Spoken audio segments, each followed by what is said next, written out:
start the bike up. We're gonna listen to the slip-on M4 exhaust real quick before I change it to the other one.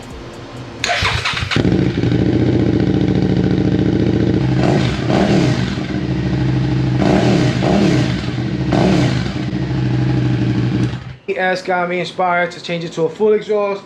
After the full exhaust install, we got to figure out where we're going to send these things to get flashed. That's what the SV sounds like with a slip-on. Full M4 exhaust with the titanium canister.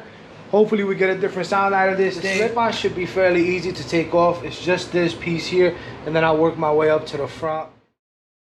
Let's see what it sounds like without an exhaust. Let's leave it like that. That's crazy. That would get me a ticket real quick here in Florida. So I finally got the factory exhaust off. Just keep in mind that the mounting point on the factory exhaust is on the left side of the bike, and on the new one it's going to be on the right side.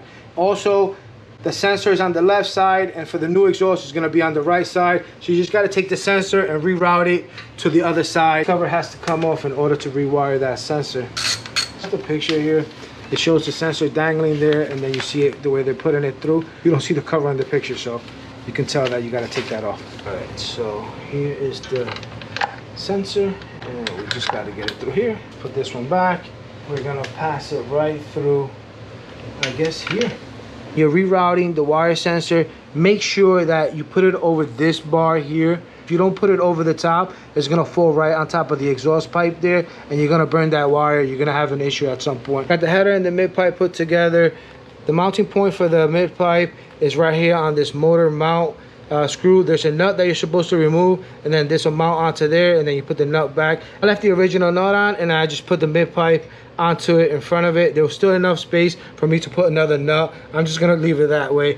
I'm gonna tighten that up, tighten up on top. I don't think this thing's going anywhere. I wasn't gonna start forcing out that mounting point super tight, and I'm not gonna start playing around with trying to take it off, knowing that I could just put another nut right in front of it. So I'm just gonna leave it like that. About an hour and a half to install the whole exhaust. Not as bad as the 8S. The 8S took me about 2 weeks. That thing was a nightmare. Hour and a half tops. You should be able to piece it together fairly easy. I'm gonna start it for the first time, and let's see how this thing sounds. Now we just gotta let it warm up a little bit. We'll rev it. Also, I got the tail back from the body shop. I'll show it to you. Here's the tail. I gotta put it back on. I did a little short on it, but I took it back off because I was still playing around with it. See what this thing sounds like.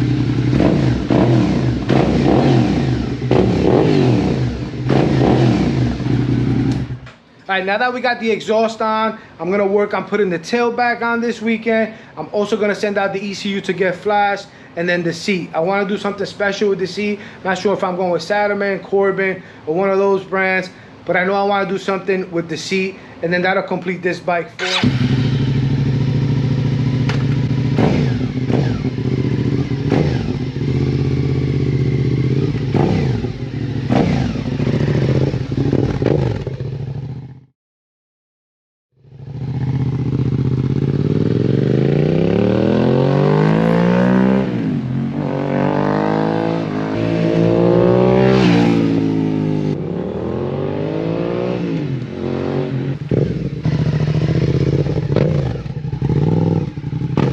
That's the full M4 exhaust. I don't know how the sound came out on that. I'll do a full video on the exhaust sometime this week coming up.